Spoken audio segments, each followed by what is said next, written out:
শুধুমাত্র 10 টাকা দামের গুঁড়ো দুধের প্যাকেট আর 1 কাপ সুজি দিয়ে বানিয়ে নিতে পারেন দুর্দান্ত মজাদার এই বিস্কুটগুলি। আপনারা মেহমান বসিয়ে রেখেই মাত্র 10 থেকে 15 মিনিটে এই বিস্কুটগুলো তৈরি করে নিতে পারেন।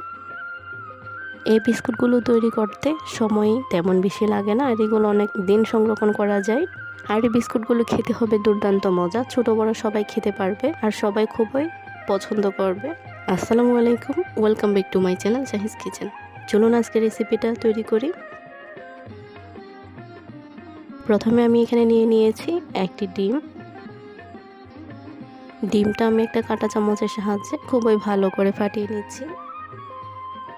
এই কাজটা 1 মিনিট ধরে করে নিতে হবে। ডিমটা খুবই ভালো করে ফাটিয়ে নিতে হবে।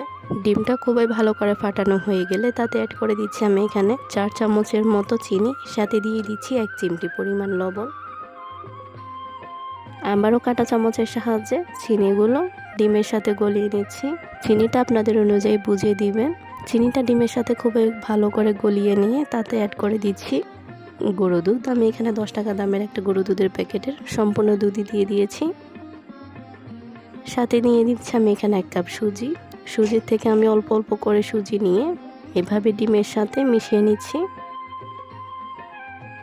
একেবারে সম্পূর্ণ সুজি ঢেলে দিবেন না, এভাবে অল্প অল্প করে মেশাতে থাকবেন ডিমের মিশ্রণের সাথে।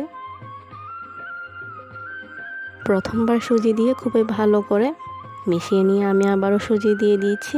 এভাবে আমি অল্প অল্প করে সুজি দিয়ে মেশাতে থাকব। আপনাদের এক ডিমের সাইজ অনুযায়ী 1 কাপ সুজিও লাগতে পারে অথবা কমও লাগতে পারে। এইভাবে আমি একটা ডো বানিয়ে নিয়েছি। ডোটা একদমই নরমই না আবার শক্তও না, মাঝামাঝি করে একটা ডো বানিয়ে নিয়েছি। এই পর্যায়ে আমি এটাকে ঢেকে দিব 10 মিনিটের জন্য।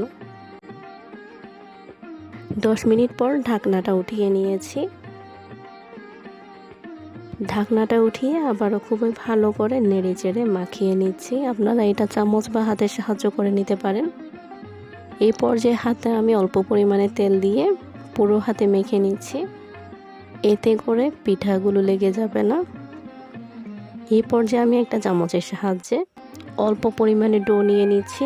ডোটা নিয়ে হাতের সাহায্যে এভাবে গোল গোল রাউন্ড করে 2 হাতের মাঝখানে রেখে এভাবে চ্যাপ্টা আকৃতির করে দিচ্ছি।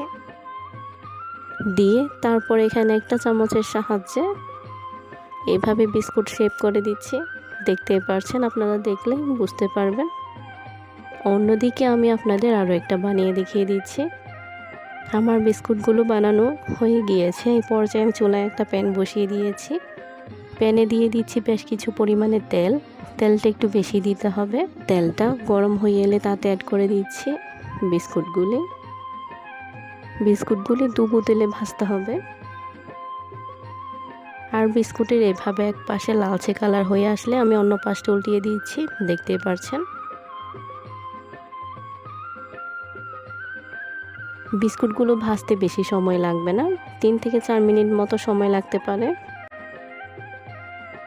আর এই সময় চুলার আঁচটা বাড়িয়ে দিবেন না। চুলার আঁচ বাড়ানো থাকলে বাইরে দিয়ে পুড়ে যাবে, ভিতরে হবে না।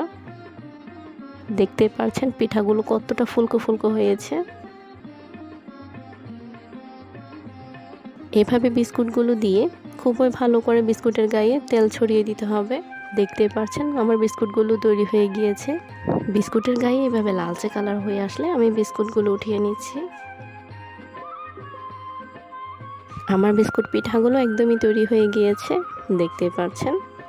বিস্কুটগুলো আমি আপনাদের পরিবেশন করে দেখিয়ে দিচ্ছি। দেখতে পাচ্ছেন কতটা সফট এবং ফুলকো ফুলকো হয়েছে। আর এটা খেতে হয়েছে দুর্দান্ত মজা। আপনারা অবশ্যই রেসিপিটা একবার হলো ট্রাই করবেন। আর ভিডিওটা কেমন লেগেছে অবশ্যই কমেন্ট বক্সে জানাবেন। আশা করছি আজকের রেসিপিটা আপনাদের খুবই ভালো লেগেছে। ভালো লেগে থাকলে অবশ্যই লাইক সাবস্ক্রাইব করে পাশে থাকবেন এবং সাথে থাকা বেল আইকন প্রেস করে রাখবেন যাতে পরবর্তী কোনো ভিডিও নোটিফিকেশন আপনার কাছে আগে যায়। ধন্যবাদ।